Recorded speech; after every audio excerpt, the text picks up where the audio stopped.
Hey there, my friend. Patty Dominguez here with episode 144 of the Positioning to Profit podcast. Thanks for stopping by, checking out this episode. Wherever you are, I hope it's finding you healthy and happy. Today's episode is about your business intuition. How to tap more into it. I am telling you, there's something in the water because all of the recent group calls in Prolific Cafe, which is the women-only business awesome community that I have the honor and privilege of hosting, so many questions have come up where you have to make a decision. And there's that uncertainty, maybe uneasiness about picking a lane, so to speak, and people go into fight, flight, or freeze, rightfully so. So it's super powerful when you have a group that supports you where you can be in that moment and problem solve through what's happening in a way that's really effective and aligned with your highest good. So as we were talking about it, I said, oh my God, you guys, I have to do an episode on business intuition because I'm telling you, there's something in the water. Everyone, this is a theme that just keeps coming up over and over again. Maybe it's the season. I'm not sure. So I put together 5 tips on how to honor your business intuition or tap in more of that business intuition. That's what we're going to be covering on the show today. Super excited to bring it to you. Hang with me because this will help you as you're navigating those times when you're like, I'm just trying to avoid the landmines. I got you. We're going to be focusing on business intuition and these 5 steps that will help you to really honor that. All right. And with that, let's get on with the show. And here we go. Hey there, I'm Patty Dominguez. You're about to discover what it means to position your brand and your business to stand out. This show explores the stories of small business owners just like you who are bringing their message out to the world and impacting their tribe. So if you want to take your business to a category of 1 status, then hang with me because this podcast shares everything you need to know about how to be more prolific with your brand so that you can have more profits. All right. Thanks for hanging with me this week on the Positioning to Profit podcast. Super excited because it is a solo show and I come bearing gifts to make you stronger in your business, to make you more magical, all sprinkled with a side of woo. So here we go. All right. So how to develop your business intuition. 5 tips. Here we go. Question for you. Do you feel like you trust and follow your intuition in business enough? Because interestingly enough, the world's most successful entrepreneurs really rely on it. In fact, it is said that they live and die by their intuition. So when we talk about intuition, you may have heard about it being said in different ways. But at the end of the day, intuition is really this combination. It's this cornucopia of your experiences, your instincts that are developed over time because of those experiences, and then the senses. What's really interesting is that when we talk about intuition, we may talk about it being that feeling in your gut or that feeling that something's off or something's wrong. Yeah, that's your intuition, as you know. The situation or the challenge is that sometimes we don't honor it enough. But again, let me go back to this idea that intuition, it's that all-knowing feeling. And so when you understand that the science behind it, if you're more of a science head or you're like, yeah, show me the data, I can tell you that science has demonstrated or demonstrates that we have over 100 million neurons in our gut, which is known as our second brain, and only 10 million neurons in our brain. Okay, so it's a 10x more neurons in your gut, which is absolutely astounding to me. So it's really incumbent upon us to look at how to use that gut level intelligence to make the decisions that would suit us well, that we feel good about, right? That we can really own and say, you know what, this is feeling right. This is how I am going to make my decisions because they are right for me and my business. So I put together 5 tips, chock full of good stuff here. So stay with me. Tip number 1 on how to develop your business intuition is really allocate that thinking time. We were actually talking about this in Prolific Cafe around how I am so diligent. And now I can honestly say it hasn't always been this way, But through trial and error, through proper habit development, my high leverage time that I call, or my prolific time that I talk about, is every single morning. It's a 2.5 hour slot that I slot as if it were a meeting that I cannot miss. And that is really where I implement the habits that have helped me to maintain my peace, to really step into my power, my personal power, and then just set me up in a way that I literally do not, thankfully, experience stress. Now, I wasn't always this way. I didn't understand and I didn't apply this notion of having that thinking time, having what I call the high leverage time. I heard that term from somewhere. Gosh, I wish I could give proper credit.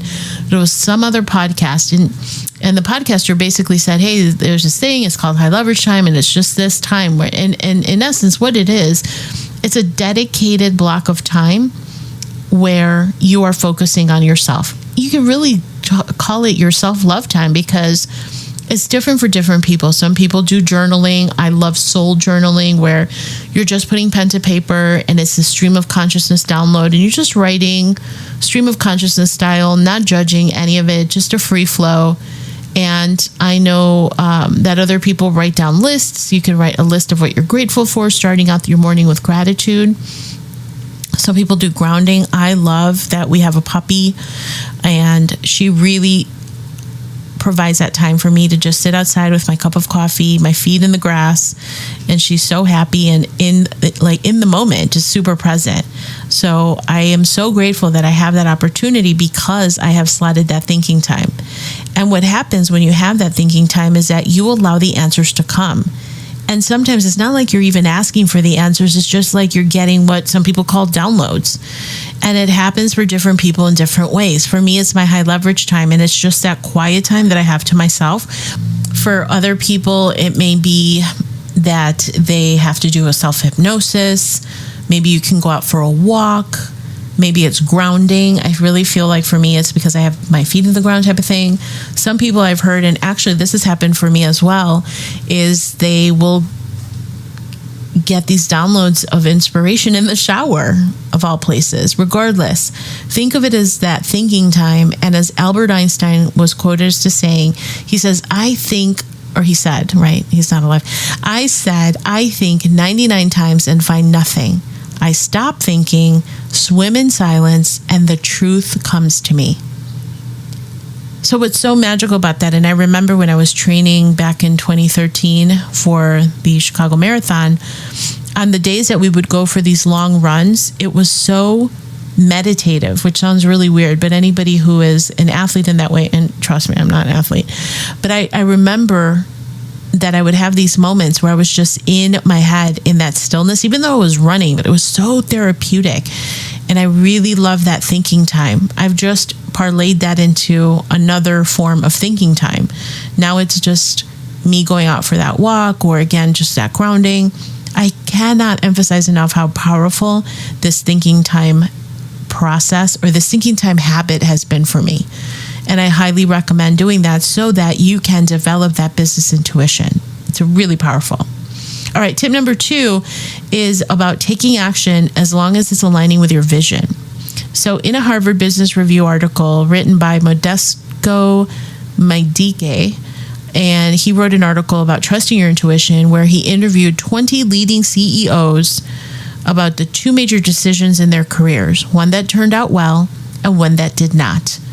And whether the decision that they were discussing had been successful or not, in virtually every single case, he wrote, the CEO said that they mostly relied on that gut feel or intuition to make the decisions in their career. The top 20 CEOs. Okay, so as much as people can say, oh, that's woo, that doesn't work, that's not true. It is utilized, whether people think it's woo or not, by the top 20 CEOs. And it's absolutely amazing. So really understand that taking that action, as long as it's aligning with their vision, because one of the things that the CEOs did say is that they had clarity of vision of where they were going, so they knew where the target was, so to speak. And then it was just a matter of trusting their intuition on the decisions as kind of those stepping stones along the way. So really taking that action, but understand, where is it that you want to go? And really looking at these decision-making steps as stepping stones toward the accomplishment of that vision. Super powerful. Now, in alignment with that tip number 3 is about honoring your core values. This is a really big one that I didn't really recognize and didn't really practice. And I had done core value exercises, but I didn't give it the same amount of credence as when I did this exercise with my mentor, Jim Fortin. And he has this one week in the process that he has in his training, in his course, where he talks about core values. And I think it's absolutely magical. And core values is the things that move you, the things that you live by. Even though you don't think you do, you live by a set of core values. So take, for example, I have a friend of mine who's been an entrepreneur now the same amount of time as I have, and we've kind of grown together in the entrepreneurial space. And one of the coolest things is that he's just been able to completely changed the trajectory of his life. And one of the things that he kind of got in his head about once upon a time was he was thinking, should I take this job or should I not? Even though from a core value standpoint, his top core value is freedom, he was willing to go against his intuition. Even though he didn't want to take this job, he took this job because he was like, oh, I'm scared I'm not going to have money for for his mortgage or whatever the bills were. And so that was really short-lived, because by taking this job, he was going against his core values. He was going against that gut feeling that he didn't want to do it. He's like, this isn't going to work. And guess what? It didn't work. So that was a short-lived venture because he didn't check in with his core values first in order to then make the decision to say, you know what, does this feel right for me to do? No, it's not honoring my core value. My top value is freedom. And for me too, my top value is freedom. So even if I was offered $1 gajillion, I still wouldn't take it because my top value is freedom. So that's what you remember as a tip. You could remember as a tip that is this honoring your core value so powerful. And that's tip number 3. All right, tip number 4 is the whole process of going through that step of a feeling. How does it feel? Your gut check. And what that means is, quite simply, is as you're making decisions, stop when there's that time to make a decision and then recognize, is this empowering to me or is it disempowering? Right? Because this is the thing. Once you make a decision, once you have honored your intuition, don't go against it. Perfect example, I was having a conversation with a member of Prolific Cafe, and she was really in this space of, I shouldn't have gone against my intuition, because she had made a decision on whether to make an investment in something or not. And she then started listening to the outside noise, outside people telling her, you should just do it, you should join this thing and this and that. And she went against her intuition. And now she regrets having made that investment. An investment that was pretty substantial, in that you kind of go through that regret, like, I shouldn't have done it. Yes, there was a lesson to learn there. But the fact of the matter is, had she honored her intuition when she made the decision, because that was the one that felt the best for her, that wouldn't have happened. So lesson learned. We all have been through it. I know I certainly have. I cannot even begin to tell you how that's happened for me. And that's a really big one. So just make sure that you're honoring your intuition. Don't go against it once you've made that decision, because it may be the wrong one. And in most cases, it usually is. Okay, tip number 5, and the last one, is detachment. Is really being willing to make your decision, let go of the things, the FOMO, the I should have done, oh my God, am I making the right decision? Oh my God, I'm feeling FOMO. Don't give in to that. Again, just noise. Make your decision and then detach on what could have been or what should have been, or, oh, did I make the right decision? No, be in your power and own the decision that you're making. Keep moving forward, detach. If there is a lesson of that you have to learn or whatever, make sure that you're learning the lesson, because that is all about the experience that you're acquiring, and then just detach. Okay, so those are the 5 tips. That thinking time that is so priceless. Taking action as long as it's aligning with your vision. honoring your core values, honoring the decisions that you're making, right? And then the last one is detachment. And therein lies some quick tips that you can utilize to honor your intuition, because it will never steer you wrong. At the end of the day, this is what we're talking about. Your intuition will never steer you wrong. And I can say, for all the time that I've been on this planet, that is the absolute truth. When I have gone against my intuition, I have paid dearly, and it's not just in money. It's time, it's energy, it's when I didn't know better, being in regret and kicking myself and feeling like crap and even being a victim. What a waste of time when you live in that space of living right by circumstance. Oh, I shouldn't have done that. And that just leads to feelings of regret. And it's just not a good feeling. So honor more of your business intuition. It will serve you right. That's what the top 20 CEOs are doing. So certainly it would work for you and for me and for all of us in this entrepreneurial space. Cool? All right. For more information on how we can work together, head on over to positioningtoprofit.com. I have lots of goodies there for you to help you to continue to build your category of one, making the competition irrelevant. Why? Because your message matters. And again, you can find all these goodies at positioningtoprofit.com. And we'll see you next time. Thanks. Hey there, thanks for checking out this episode of Positioning to Profit. Please leave a review if you have gained a benefit from this episode. I appreciate it greatly, and I will give you a shout out on the show as well. I so appreciate the ratings and reviews. Okay, also for the positioning extravaganza, head over to positioningtoprofit.com. There's lots of goodies over there. It's a treasure chest of freebies, as well as beautiful courses that will help you to establish your category of one and move your brand forward. And again, connect with me over on socials or on Facebook, Instagram, LinkedIn. I'm on the socials, so I hope to connect with you there, and I look forward to catching up with you real soon.